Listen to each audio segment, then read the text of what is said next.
Hello friends, this is Swarna. Welcome to my channel Swarna's magic. ఈరోజు మనము paneer cheese role ఎలా తయారు చేసుకోవాలో తెలుసుకుందాం. It's completely veg. So pan stove మీద పెట్టుకొని కొంచెం బటర్ వేసాను.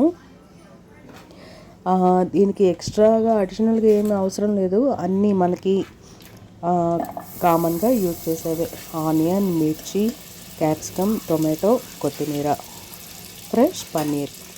ఈ బటర్ వేడయ్యాక క్యూబ్స్లా కోసుకున్న పన్నీర్ని ఫస్ట్ ఆ బటర్లో వేసి లైట్ గోల్డెన్ బ్రౌన్లో వేయించి పక్కన పెట్టుకున్నాను.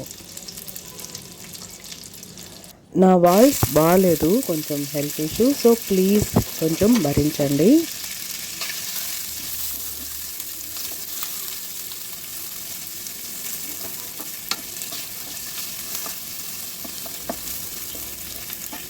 పన్నీర్ వేయడానికి టైం తీసుకుంటుంది. సో పక్కనే chopped onion, green chillies and capsicum అవి వేసేసి ఉంచాను.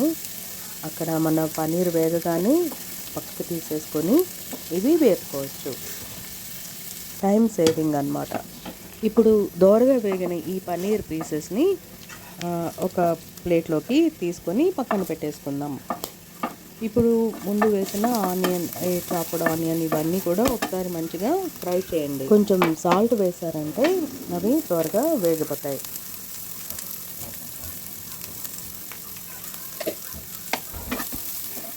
ఇప్పుడు కాసేపు 2-3 మినిట్స్ లిడ్ క్లోజ్ చేసి పెట్టండి, సో దట్ ఆ పచ్చితనం లేకుండా మన ఆనియన్ వేగిపోతాయి. ఇప్పుడు టొమాటో అండ్ కొత్తిమీర కూడా యాడ్ చేసేయండి. లైట్గా కదిపి కొద్దిగా వేయించుకొని టొమాటోని లిడ్ క్లోజ్ చేసి పెట్టండి ఫర్ ఫ్యూ మినిట్స్.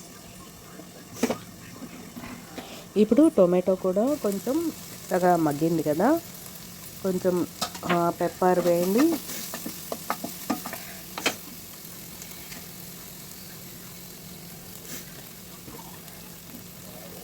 కొంచెం చిల్లీ సాస్, కొంచెం టొమాటో సాస్, ఇంకా మీ దగ్గర ఉంటే పిజ్జా సాస్ని యాడ్ చేయండి.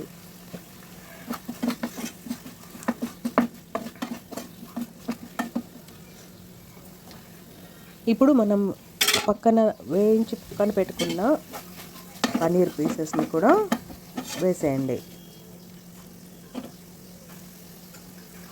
మళ్ళీ ఒకసారి కొత్తిమీర చల్లేయండి. ఇప్పుడు చీజ్ తీసుకొని బాగా గ్రేట్ చేసి ఎక్కువ చీజే వేసుకోండి. దాన్ని అలాగే స్టవ్ పైన వదిలేయండి ఫర్ ఫ్యూ మినిట్స్.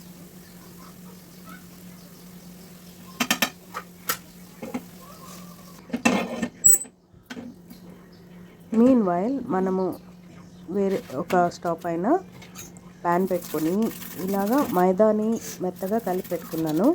దాంతో పరోటా లాగా ఫోల్డింగ్ చేసి వేపుకున్నాను.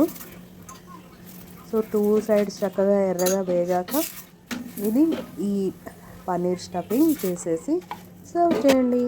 అంతే, simple, very very tasty and yummy cheese paneer role.